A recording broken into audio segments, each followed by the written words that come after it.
12월 3일 금요일 아침입니다. 오늘도 하나님 말씀 묵상하며 대강절 하루 믿음으로 나가기 원합니다. 기도하겠습니다. 하나님, 이 아침 주님 앞으로 나옵니다. 하나님, 주시는 말씀으로 오늘 우리의 삶을 비춰주시고 인도하여 주시옵소서.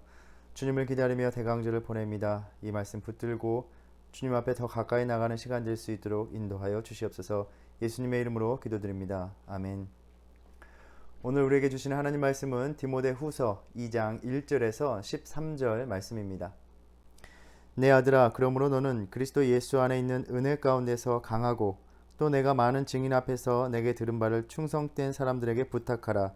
그들이 또 다른 사람들을 가르칠 수 있으리라. 너는 그리스도 예수의 좋은 병사로 나와 함께 고난을 받으라. 병사로 복무하는 자는 자기 생활에 얽매이는 자가 하나도 없나니 이는 병사로 모집한 자를 기쁘게 하려 함이라. 경계하는 자가 법대로 경계하지 아니하면 승리자의 관을 얻지 못할 것이며 수고하는 농부가 곡식을 먼저 받는 것이 마땅하니라. 내가 말하는 것을 생각해보라. 주께서 범사에 내게 총명을 주시리라. 내가 전한 복음대로 다윗의 씨로 죽은 자 가운데서 다시 살아나신 예수 그리스도를 기억하라. 복음으로 말미암아 내가 죄인과 같이 매이는 데까지 고난을 받았으나 하나님의 말씀은 매이지 아니하리라. 그러므로 내가 택함 받은 자들을 위하여 모든 것을 참음은 그들도 그리스도 예수 안에 있는 구원을 영원한 영광과 함께 받게 하려 함이라. 미쁘다 이 말이여, 우리가 주와 함께 죽었으면 또한 함께 살 것이요 참으면 또한 함께 왕노릇 할 것이요 우리가 주를 부인하면 주도 우리를 부인하실 것이라.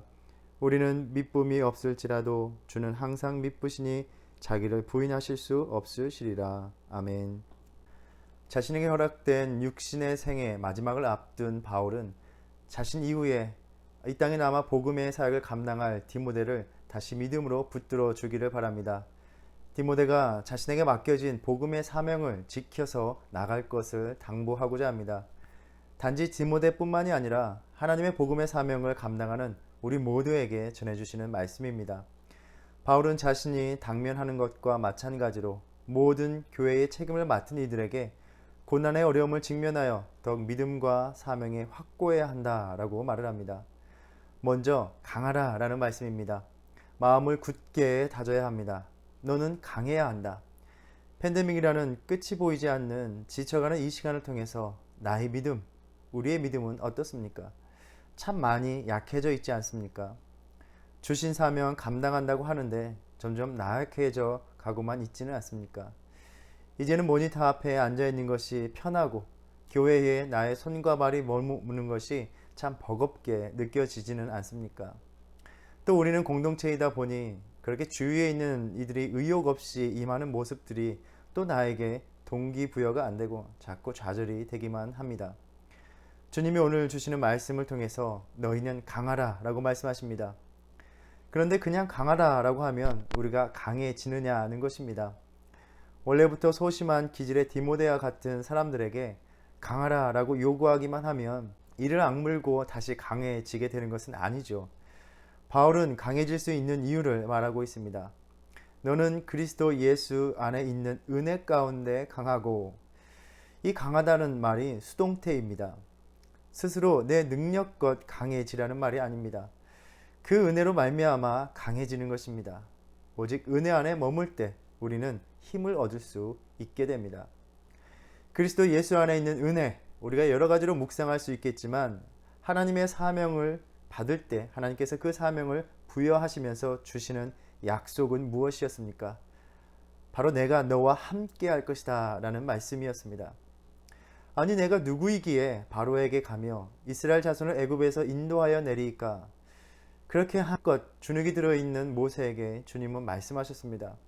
내가 반드시 너와 함께 있으리라. 그 위대한 지도자 모세라는 별이 지고 수많은 이스라엘 백성들을 책임지고 이끌어가야 하는 여호수아에게 하시는 말씀은 무엇이었습니까? 강하고 담대하라. 내가 너와 함께하리라는 말씀이었습니다. 또 예언자로 부르심을 받고 사명을 감당하다가 심한 고통 속에서 예레미야 예언자는 하나님께 부르짖습니다. 하나님, 주님의 말씀은 내게 기쁨과 내 마음의 즐거움이오나 나의 고통이 계속하며 상처가 중하여 낫지 아니함은 어찌 됨이니까? 자신의 소명의 확신이 흔들리며 탄식할 때 주님은 말씀하십니다. 내가 너로 이 백성 앞에 견고한 노성벽이 되게 하리니 그들이 너를 칠지라도 이기지 못할 것은 내가 너와 함께하여 너를 구하여 건짐이라. 하나님은 예레미야를 훈계하시면서 그렇게 굳세어야 하고 백성들에게 휩쓸리지 말아야 한다라고 말씀하셨습니다.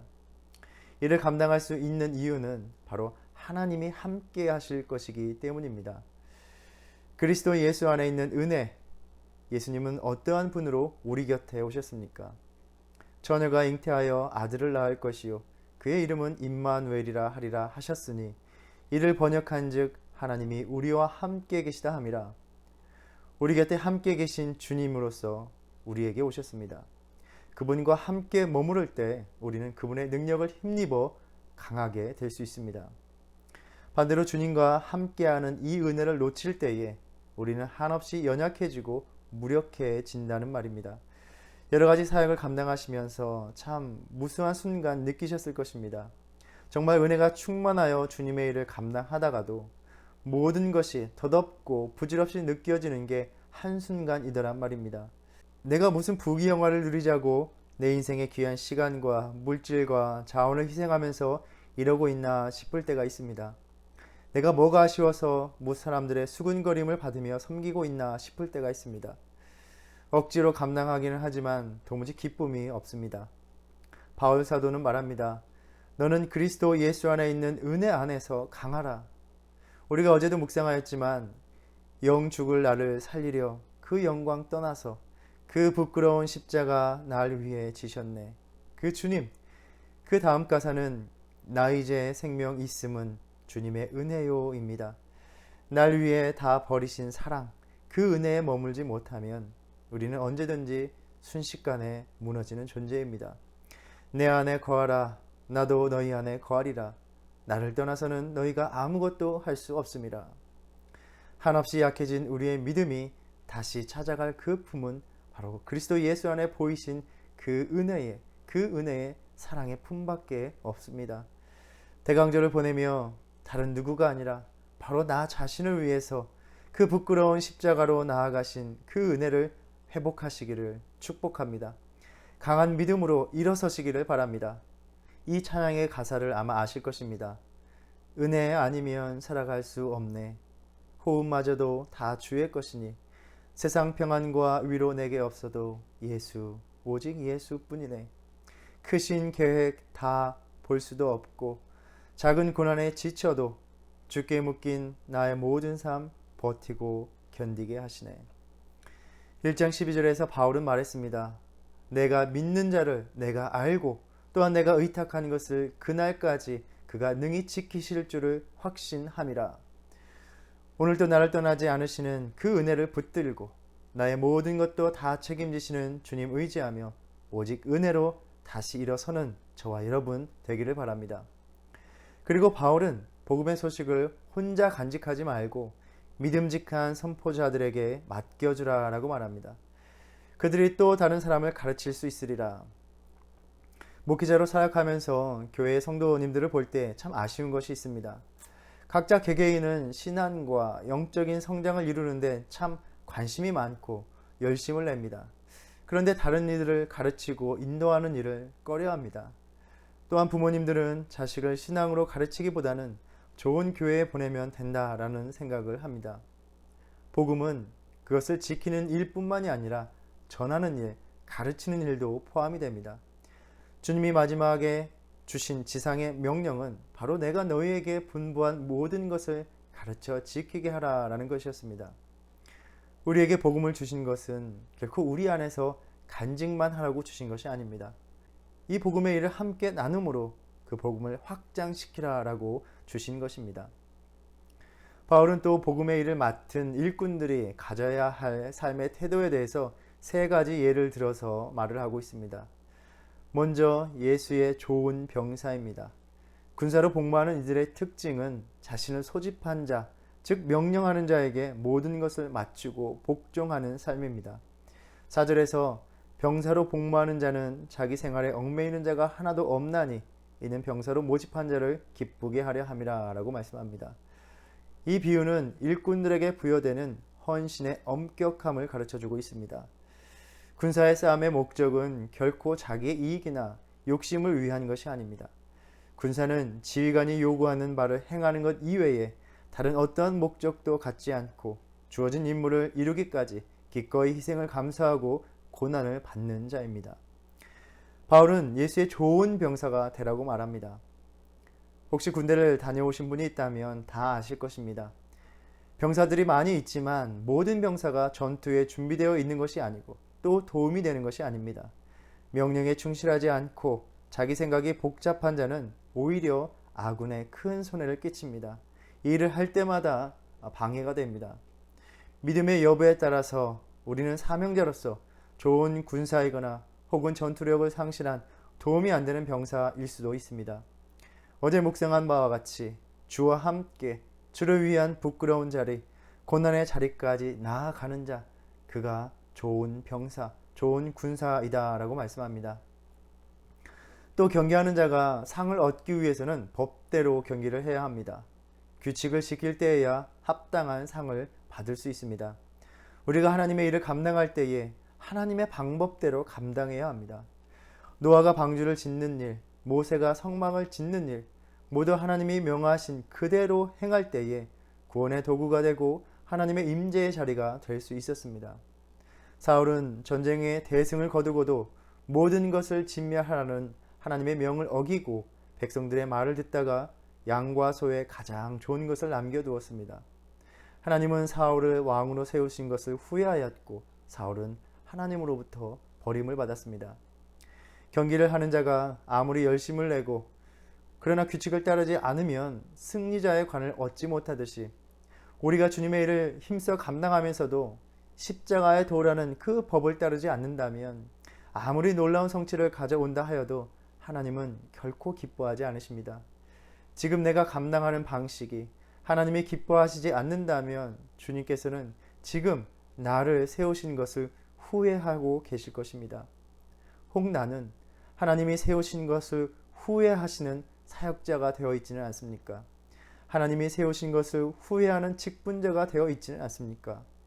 나의 뜻과 나의 옳은 대로 행하기에 바쁜 손과 발을 내려놓고 주님 보시기에 합당한 대로 쓰시도록 내어드리는 주님의 방법을 따르는 저와 여러분의 믿음이 되기를 바랍니다. 흐트러진 우리의 믿음의 시선, 아래 것을 찾으며 떨구어진 그 시선을 다시 위로 향하고 바울의 고백처럼 푯대를 향하여 그리스도 예수 안에서 하나님이 위에서 부르신 부름의 상을 위하여 달려가는 믿음의 경주를 하는 우리의 믿음 삶이 되기를 간절히 바랍니다. 세 번째는 수고하는 농부입니다. 땅의 열매는 농부의 수고와 땀의 결실입니다. 농부의 삶의 방식은 그렇게 수고함과 땀 흘림 그리고 성실함입니다. 거룩한 사역에 동참하기를 원하면서도 수고하지 않는다면 어찌 그 상을 우리가 바랄 수 있겠습니까? 오직 힘쓰고 애쓴 자만이 그 복음의 열매를 누릴 자격이 있는 것입니다. 우리는 사도 바울의 고백을 기억합니다. 내가 모든 사도보다 더 많이 수고하였으나 내가 한 것이 아니요 오직 나와 함께 하신 하나님의 은혜로라. 바울은 모든 사도들보다 더 많이 수고한 자신의 삶을 통해서 그 모범을 통해서 하나의 모델로서 우리에게 가르침을 전해주고 있습니다. 7절에서 이와 같이 내가 말하는 것을 생각해보라. 주께서 범사에 내게 총명을 주시리라 말씀합니다. 하늘을 마무리하며 대강절을 보내며 주님을 기다리며 과연 주님이 맡기신 이 복음의 사명 앞에서 내 삶을 위해서는 몸부림치며 안간힘을 쓰며 살아가면서도 주의 일을 위해서는 전투에 내보낼 수 없는 병사, 경기장에서 자기가 원하는 대로 시합하는 자, 그저 씨만 뿌려놓고 땀 흘리지 않는 농부였다면 다시 회개함으로써 주님, 이제 정말 주님께서 쓸만한 일꾼이 되겠습니다 고백하면서 다시 헌신의 자리로 돌아오는 저와 여러분 되기를 바랍니다. 결국 이 모든 일은 본을 보이신 그리스도를 다시 바라보며 그분이 걸어가신 길을 돌아봄으로써 다시 시작될 수 있습니다. 그래서 바울은 죽은 자 가운데서 다시 살아나신 예수 그리스도를 기억하라 라고 말합니다. 대강절을 통해서 이 땅에 오신 주님을 다시 기억합니다. 여전히 이 어렵고 힘든 삶, 참으로 예측할 수 없는 삶의 현실이지만 한 가지 분명한 것은 주님이 우리의 그 고통의 자리에 여전히 오고 계시다는 것입니다. 우리에게는 결국 복음뿐임을 다시 돌아봅니다. 우리는 삶의 현실에서 고난을 받으며 낙심하고 좌절하는 상황을 맞이합니다. 때로는 우리가 감당하는 복음의 사역이 실패, 그 이하도 그 이상도 아닌 것처럼 보일 때가 있습니다. 우리가 바치는 시간과 노력과 모든 정성이 아무것도 이루어내지 못하는 것 같습니다. 그러나 사도 바울이 굳게 믿고 있던 바는 우리가 주를 위해 겪고 있는 모든 상황들을 통해서 그분의 나라는 이루어져 가고 있다는 것입니다. 내가 죄인과 같이 매이는 데까지 고난을 받았으나 하나님의 말씀은 매이지 아니하니라. 성경은 스데반이 집사로 세움을 받은 후에 곧 그의 죽음을 이야기합니다. 그가 사역을 온전히 제대로 펼치기도 전에 그의 말을 들은 군중들은 자제력을 잃고 그를 돌로 쳐 죽입니다. 그 복음의 열정이 피어나지도 못한 채 꺼져버렸습니다. 우리는 선교의 역사를 통해서 복음의 사역의 첫걸음도 내딛지 못한 채 꺼져간 수많은 선교사님들의 이야기를 알고 있습니다. 그러나 그것은 모두가 헛되지 않고 하나님의 말씀을 퍼져나가게 하는 하나하나의 미랄이었습니다. 스데반이 죽고 박해가 임하여 모든 복음이 멈춘 듯 하였으나 박해를 피하여 흩어짐으로 인해서 하나님의 말씀은 매이지 않고 뻗어 나갔던 것입니다. 오늘 또 우리가 감당하고 있는 이 사역의 상황 속에서 마치 세상이 우리를 아무것도 못하게 옥죄는 듯 하여도 군사와 경기자와 농부와 같이 주의 일을 감당할 때에 주님의 말씀은 온갖 상처투성이 같은 우리의 삶을 통해서도 살아 역사하도록 일하신다는 것을 우리가 생각하면서 우리 사명자들이 결코 낙심하지 말아야 합니다.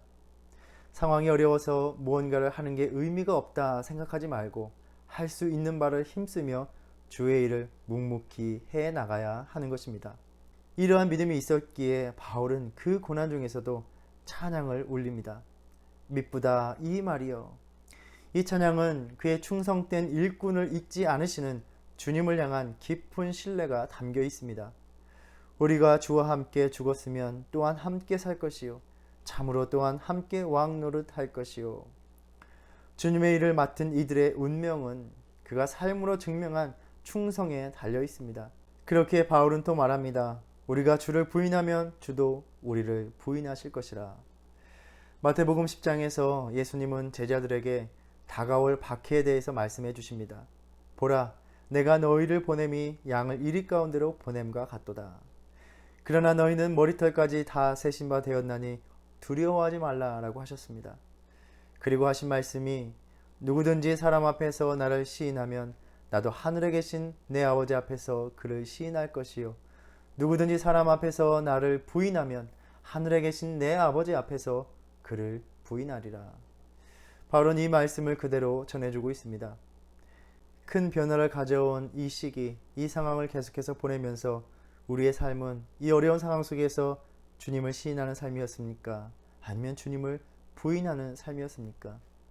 이 말은 반대로 우리가 주를 위한 고난을 마다할수록 우리는 주님으로부터 부인되는 삶을 살게 된다는 말입니다. 우리 공동체에서도 어떤 이는 하나님 아버지 앞에서 시인되는 삶으로 어떤 이는 부인되는 삶을 살았을 것입니다. 하늘을 거쳐온 우리 믿음의 전투는 과연 주님이 하늘의 아버지 앞에서 우리를 시인하시는 우리에게 예비된 그 영광의 삶이 있는 것인가? 아니면 하나님이 말씀하시기를 한인 장로교회에 이런 교인이 있었다고, 이런 집사가, 이런 권사가, 이런 장로가 있었다고, 나는 도무지 그들을 알지 못한다. 더 이상 아버지 앞에서 이름이 불리어질 이유가 없어진 삶인가의 문제입니다. 그럼에도 바울은 위로의 소식으로 고난 속에서 충성하라는 당부를 마치고 있습니다. 우리는 미쁨이 없을지라도 주는 항상 미쁘시니 자기를 부인하실 수 없으시리라. 여전히 주님은 그 복음으로 우리에게 다가오시고 신실하지 못한 자들, 그 신실함을 상실해 가는 자들에게도 여전히 그분의 신실함 속에서 용서의 품으로 우리 곁에 계신 분이라는 것입니다. 대강절을 통해서 주님이 다시 우리 곁으로 오고 계십니다. 복음의 사명을 받은 주님의 병사로 우리를 부르시는 그분의 기쁨이 되는 삶을 살기를 결단하면서 주님을 맞이하는 저와 여러분의 믿음의 삶이 되기를 간절히 소망합니다. 기도하겠습니다. 하나님, 지나온 시간들을 돌아보며 지난 하나의 삶을 돌아봅니다. 주님께서 맡기신 일을 감당하기에 변화된 상황 속에서, 어려운 상황 속에서 너무나 부족한 삶이었음을 주님 앞에 고백합니다. 여전히 우리의 부족함 속에서도, 우리의 불신실함 속에서도 주님은 우리에게 여전히 신실하셨고 우리는 그 주님의 은혜로 살아왔습니다. 하나님, 연약해 보이고 부족해 보이지만 여전히 주님을 위해 애쓰는 그 삶 속에서, 우리의 그 삶을 통해서 주님은 그 나라를 여전히 이루어 가시는 줄을 믿습니다. 하나님, 다시 한번 우리의 믿음을 돌아보면서 주님의 좋은 병사가 될 수 있도록 인도하여 주시옵소서. 우리의 삶의 얽매기보다는 이제 주님께서 맡기신 일에 초점을 두고 관심을 두고 힘쓰며 애써서 주님을 기쁘시게 하는 믿음의 삶을 살아가게 하여 주시옵소서. 오늘도 대강절을 보내며 주님을 기다립니다. 주님을 맞이할 때에 주님의 충성된 일꾼으로서 주님을 만나는 우리의 믿음 되게 하여 주시옵소서. 예수님의 이름으로 기도드립니다. 아멘. 하늘에 계신 우리 아버지여, 이름이 거룩히 여김을 받으시오며 나라의 임하옵시며 뜻이 하늘에서 이룬 것 같이 땅에서도 이루어지이다. 오늘날 우리에게 일용할 양식을 주옵시고 우리가 우리에게 죄 지은 자를 사하여 준 것 같이 우리의 죄를 사하여 주옵시고 우리를 시험에 들게 하지 마옵시고 다만 악에서 구하옵소서. 나라와 권세와 영광이 아버지께 영원히 있사옵나이다. 아멘.